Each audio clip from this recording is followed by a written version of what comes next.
बदलापूर शहरात एकेकाळी वाहणाऱ्या नद्यांची आज अत्यंत दयनीय अवस्था झाली आहे. शहरातील सुमारे 9 नद्या आता ओढे, नाले आणि अखेरीस गटारांमध्ये रूपांतरित झाल्याचं चित्र समोर येत आहे.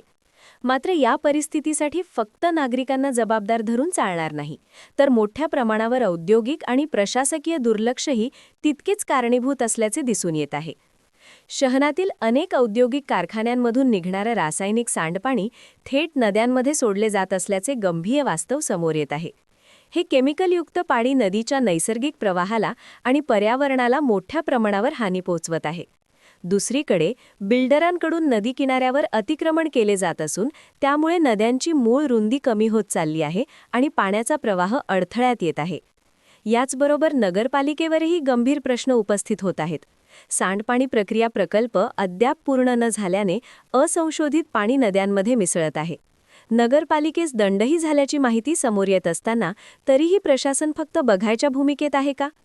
भारतीय संविधानानुसार पर्यावरणाचे रक्षण करणे हे प्रत्येक नागरिकाचे कर्तव्य असले तरी केवळ नागरिकांच्या कचऱ्यामुळेच एवढ्या मोठ्या प्रमाणावर ऱ्हास होत नाही.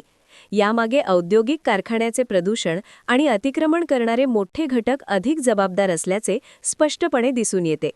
दरम्यान नमस्ते बदलापूरचे नाना देशमुख यांच्याशी आम्ही याबाबत संवाद साधला असून या संपूर्ण प्रकरणावर त्यांचे नेमके मत काय आहे ते आपण थेट त्यांच्याचकडून ऐकूयात.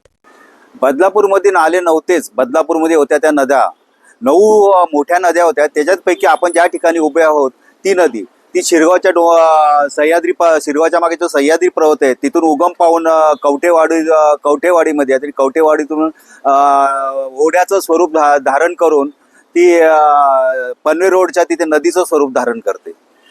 संपूर्ण सह्याद्री पर्वतातलं पाणी तिच्यामध्ये येतं आणि ही एक प्रचंड मोठी, आता ज्या ठिकाणी आपण उभं आहोत त्या ठिकाणी जवळजवळ 120 फुटाची नदी होती.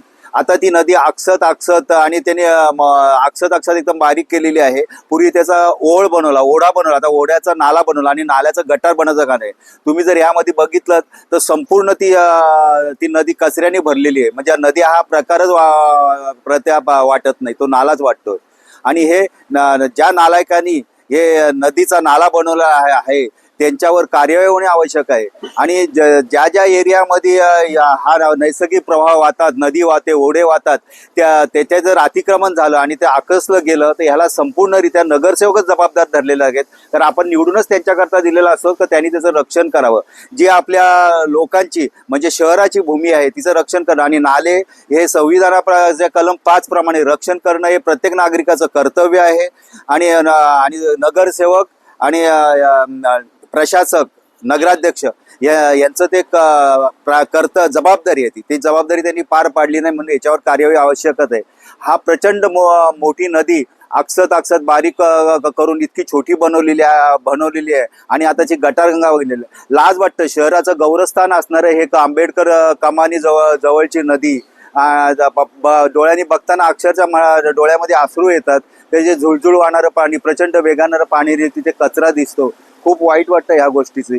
तरी बदलापूरकरांनो, ही जी गोष्ट आहे नदीचा नाला झाला आणि नाल्याचं जर गटार झालं तर याचे परिणाम तुम्हालाच उपभोगायला आहे. जे प्रचंड प्रमाणात जे पाणी वाहतं ते तुमच्या आता घरादारात शिरणार आहे, ते रस्ते ओलांडून. आणि त्यावेळेला ह्याची फार मोठी किंमत तुम्हाला मिळेल.